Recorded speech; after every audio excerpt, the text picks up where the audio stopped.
All right. Once again, good afternoon, everyone, and welcome to episode 219 of the On Air Advocate. Where at the On Air Advocate, we look to provide education, support, and empowerment for all of those with different abilities, mental and medical illnesses, and their caregivers. For those of you who may not know me, my name is Tammy Flynn, and I am the host and producer of the On Air Advocate. And I am super excited if you are here joining us this afternoon, or whether you are catching this on the replay. Now, as always, if you think any of the content that we are talking about today could be useful for anyone in your network or your circle, please hit the share button and share the love with others.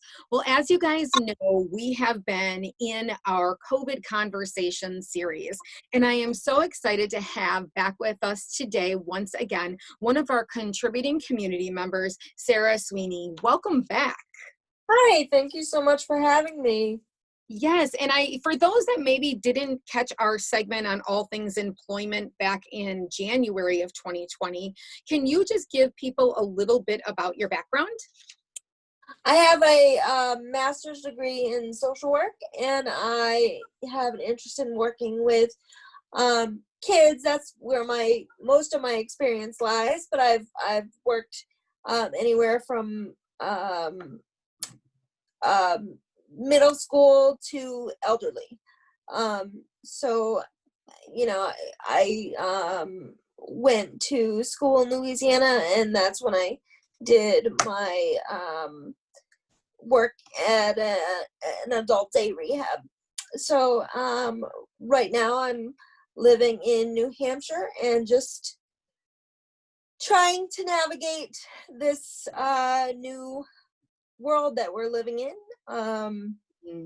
I'm looking into employment in other places, but right now I'm at home in New Hampshire.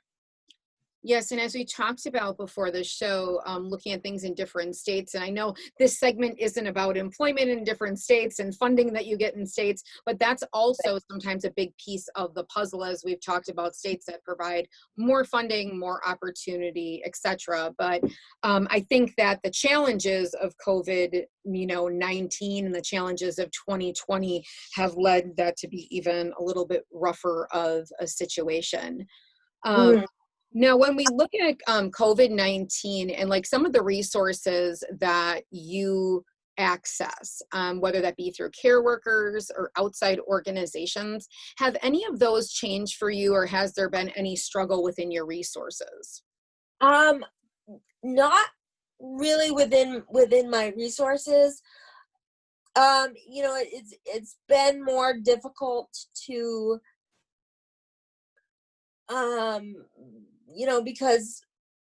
because my mom has been home, so that's different than it was before. But as far as my resources, I haven't personally seen a change in that way. It's just been more caregiver needs, and kind of wondering each day if kind of going day by day and making sure that all my needs are met. Because like I was telling you before, I have two caregivers, and they're both in their 60s and wanting to retire. But with COVID, you really can't hire new people. One, because of the distance guidelines, and two, because of the unemployment stipend that people were receiving.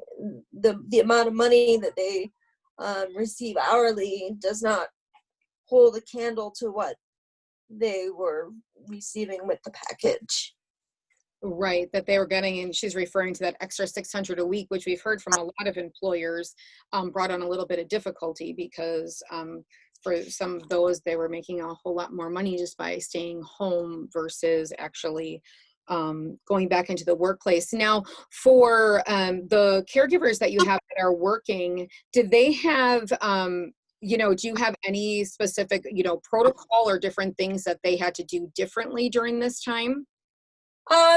Wear masks, and be as separate as possible, as distanced as possible. But it's hard when you're giving physical care to someone to maintain that distance. But they do wear the mask, and they wear gloves as well, and they needed to make sure that their temperature as well as my temperature maintain normal on a daily basis, to make sure that we're safe. And have any of possible resources or groups, or have you gotten involved in anything that's via Zoom? I know that a lot of organizations change things over to Zoom, where you could kind of interact and, socialize or be involved in some of your activities. I haven't started back up yet, but from 1997 to 2004, I was on the New Hampshire statewide Independent Living Council. And I had reached out probably a month and a half ago now, and I'm going to be hopefully back on the council starting here in September, and hopefully officially not too long after that. Also, I tried to get involved with the Governor's Commission on Diversity and Inclusion, but their committee isn't as much on Zoom as the statewide Independent Living Council will be. So. Okay.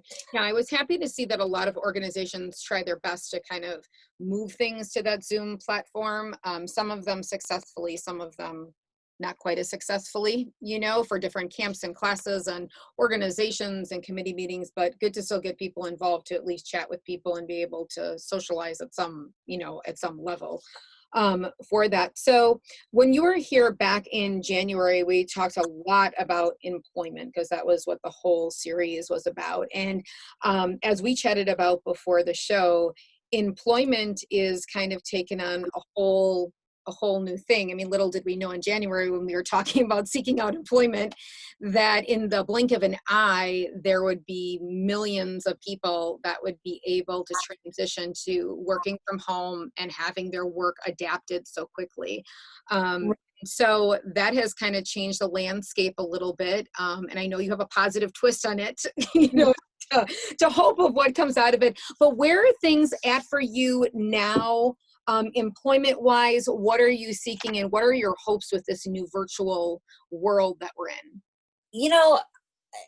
As I was saying before, I just try to get up every day and see kind of what I can do that day, what I can find for myself, what kind of road I can carve for that day and for the future. So my hope is that more virtual opportunities will be available. Hopefully this will open people's eyes to accessibility as well, if we're not able to get out and about and do those things that we've seen now. Like you were saying, before this happened, there wasn't many opportunities for work at home, or they were more limited. And within, a short period, everything was work from home. So it shows you that things can be done, and it can be adapted if you have an open mind and you're willing to make changes in that way, Right. And it's a hope that the positive will come out of that now employers will see, okay, we can make this adaptable, we can make it virtual. But it's sad that it took being pressed against the wall to get to that point for them to say, hey, I can pivot this, I can make it work, Right.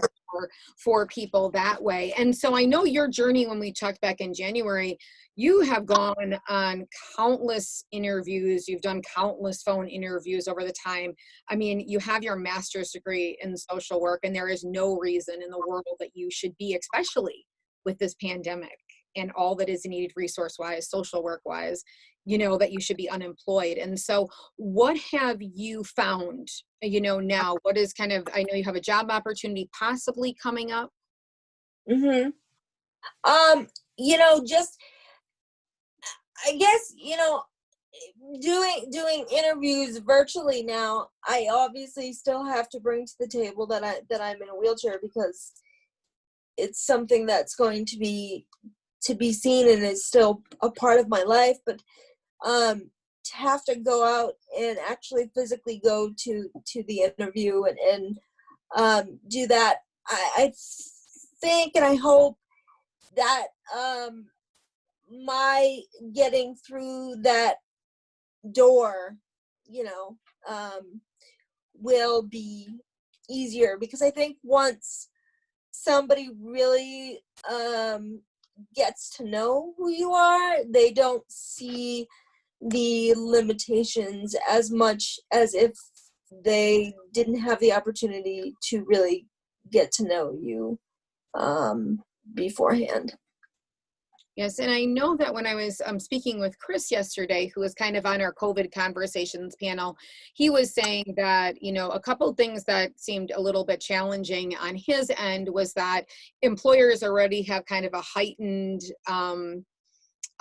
awareness and a little bit of, I guess, a reluctancy because of fear of liability and all of that. And now with the illness being more rampant, that seems to be a little delay. And the other challenge is that a lot of his stores in his community have now closed, whether it's due to looting, violence, or because of COVID. And so that has kind of limited those opportunities. Have you experienced any of that yourself, or anyone in kind of your community of people you know? Well, I have a friend that he works part-time. He is able-bodied, but he has some mental health challenges.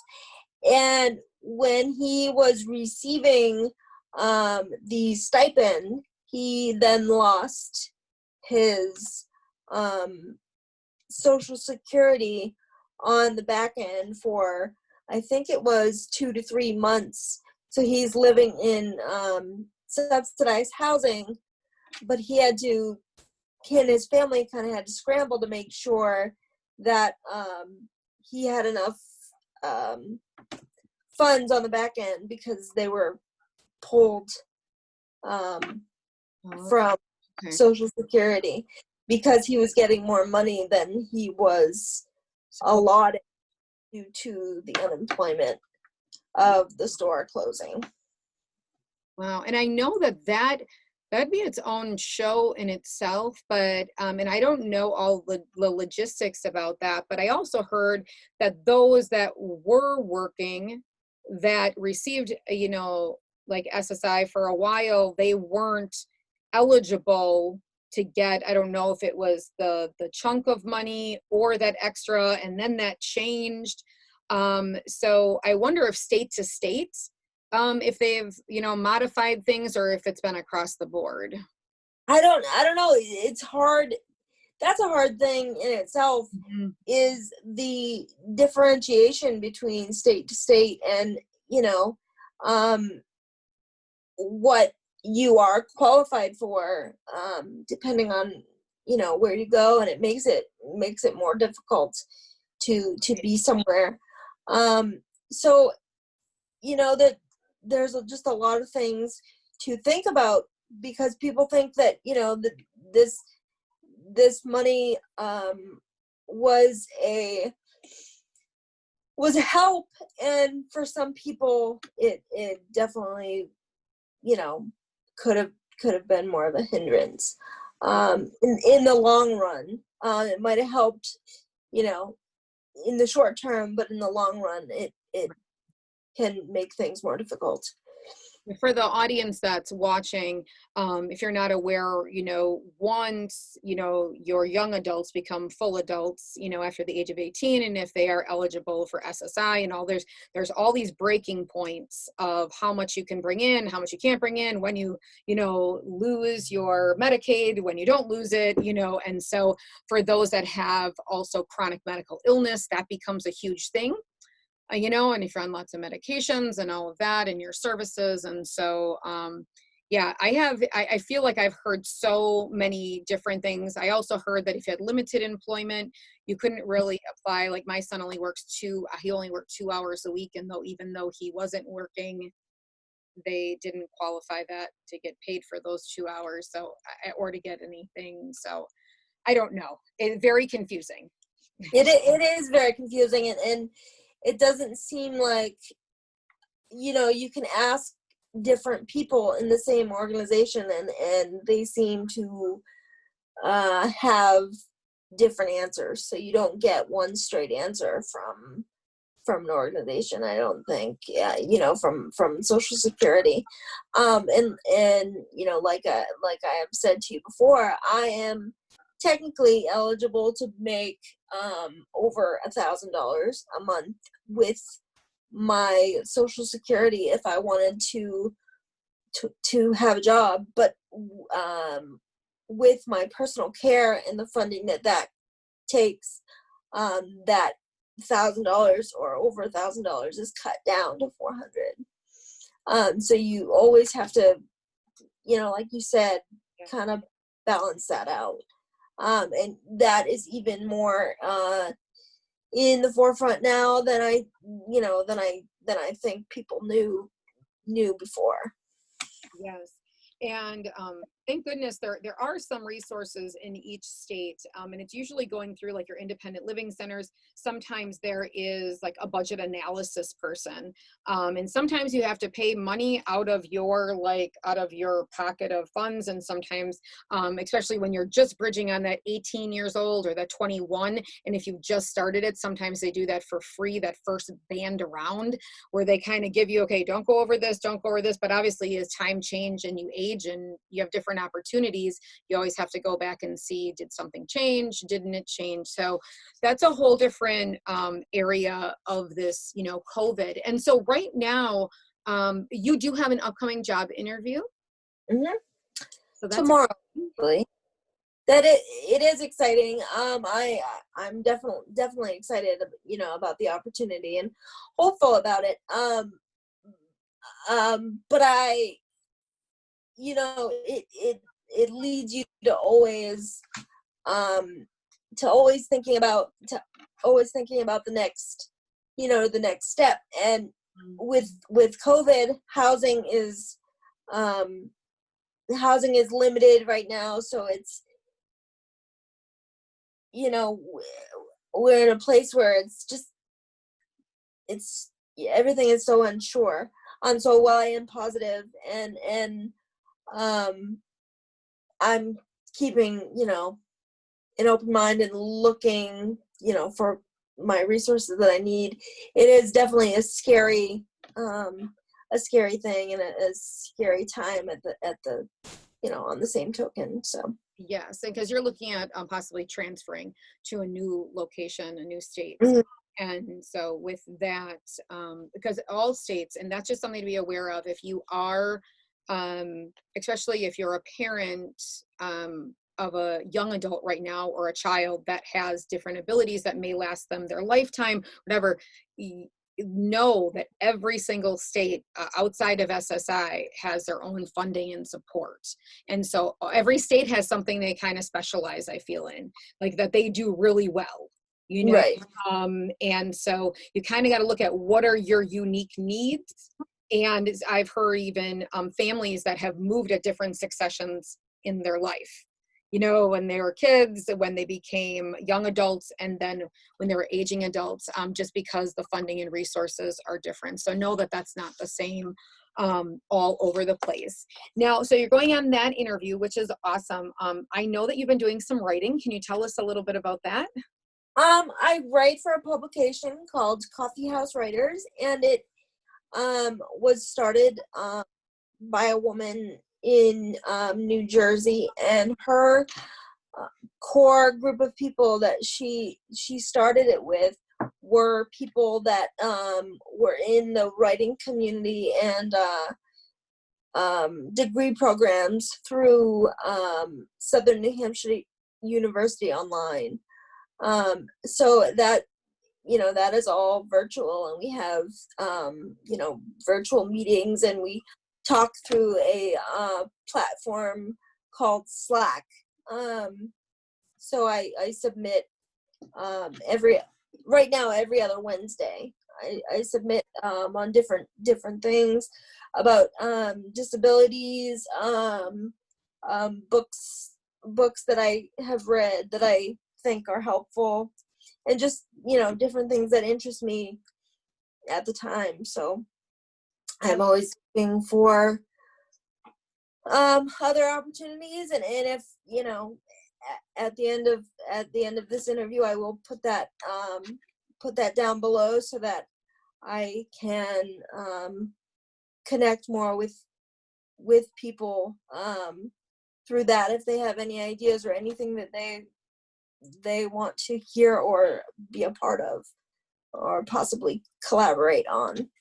Wonderful. I love that. So drop that below. And then my other thing that I would love to ask you, because Sarah, like I've told you before, I mean, I think that you have so many, tools that would be such a vital asset to many different companies and, organizations and whatnot.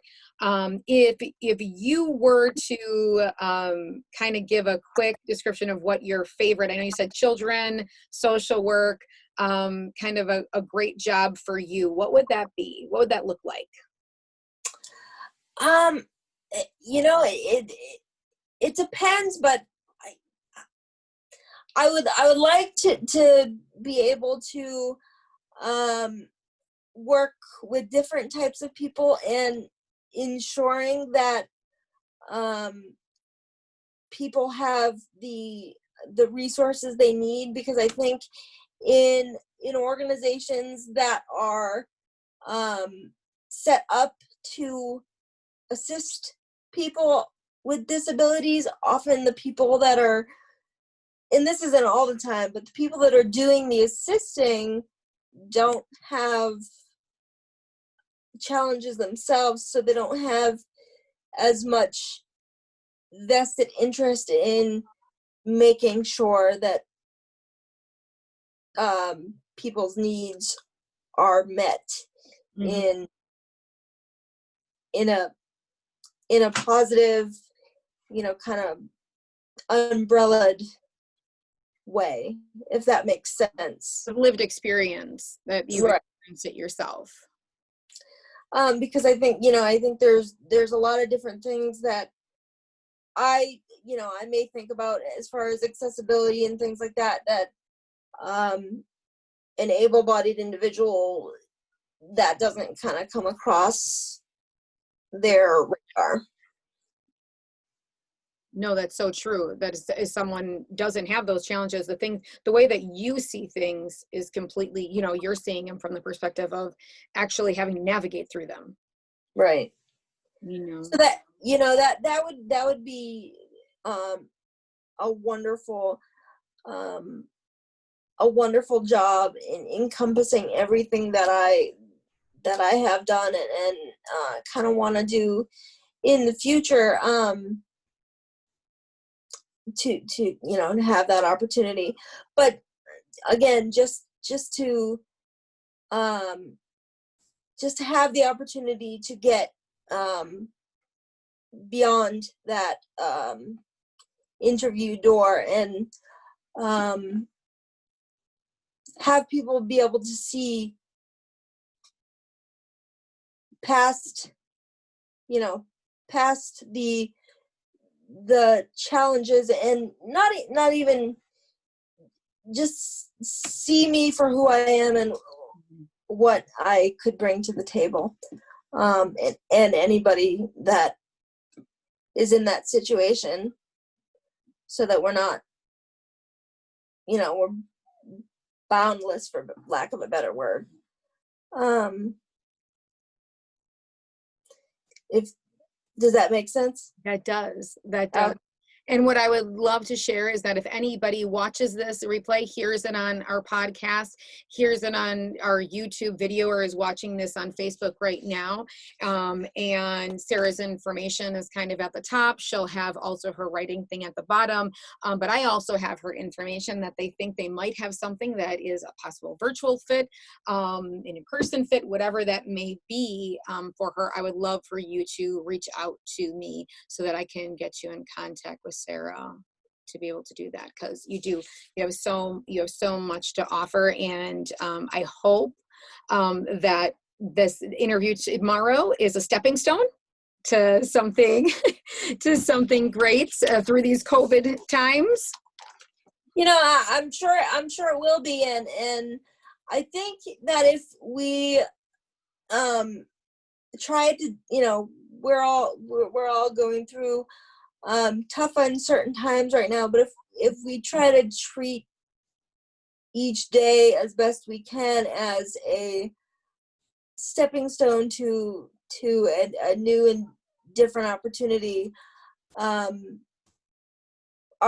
paths that we're going down are going to be wider and met with more opportunity, the more we can network and reach out to people. And even if you have, a crazy idea that you think may not be feasible, try to see if you can, make that work, or, run it by somebody that you can be that they can be a springboard for you, and they may have different ideas, because other people may see things that you don't see, and you can collaborate. And even though we're in a time and place where we're distanced from people, I think it's important now to try to reach out more than ever. I was going to ask you for final great thoughts, and you just gave me all of them. I didn't even have to ask, Sarah. So I really appreciate the opportunity and the platform that you give by doing the On-Air Advocate, and I hope that you know how much you are doing for the community as well. Thank you so much. And I hope, as me and Sarah talked about beforehand, I've had my, challenges too in trying to pivot and re-navigate and all of that stuff. But I hope in the area of employment, my kind of goal for 2020 was to bring something new to the platform to help out that employment end of things. And then March came. And then COVID came, and now we're kind of pivoting again. But that thought is not gone away. And I know that there are many people within this community that are going to help kind of foster it and get it going once I can navigate that together. Yeah. Like I said, we just kind of have to keep going day by day, and things may change. But you just kind of have to keep reevaluating and imagining what the next step might be. So, I'm hopeful for what the future is going to bring, and open to whatever could come my way, or how I could help others in the future as well. So, Sarah, you are an inspiration in getting moving, keeping moving, and staying positive and focused on your goals. And I thank you so much for giving me your time this afternoon. I know you're going to drop that information below. Like I said, if there's anybody that's watching today or hears this on our podcast and thinks that they might have any opportunities, please reach out to me so that I can definitely get that information and get you Sarah's information so you can connect with her. In addition, if you did catch this and you have any topics for COVID conversation, you possibly going through lack of resources or maybe resource opportunities that came your way through COVID or employment challenges and those things, please make sure that you drop them below or drop them below the YouTube video or whatever social media platform that you are on. So thank you so much again, Sarah. Thank you very much. And I look forward to talking to you again soon. Thanks again, everybody. Everybody have a very, very blessed Tuesday. If you want to know any more about the On Air Advocate, head on over to onairadvocate.com and you'll find all of our resources right there. If you'd like to join our private Facebook group, head up to the top of this Facebook page, hit the blue button, and that will let you in. So on that note, have a wonderful Tuesday, everybody. Bye-bye. Have a good day, everybody. Bye. Thank you.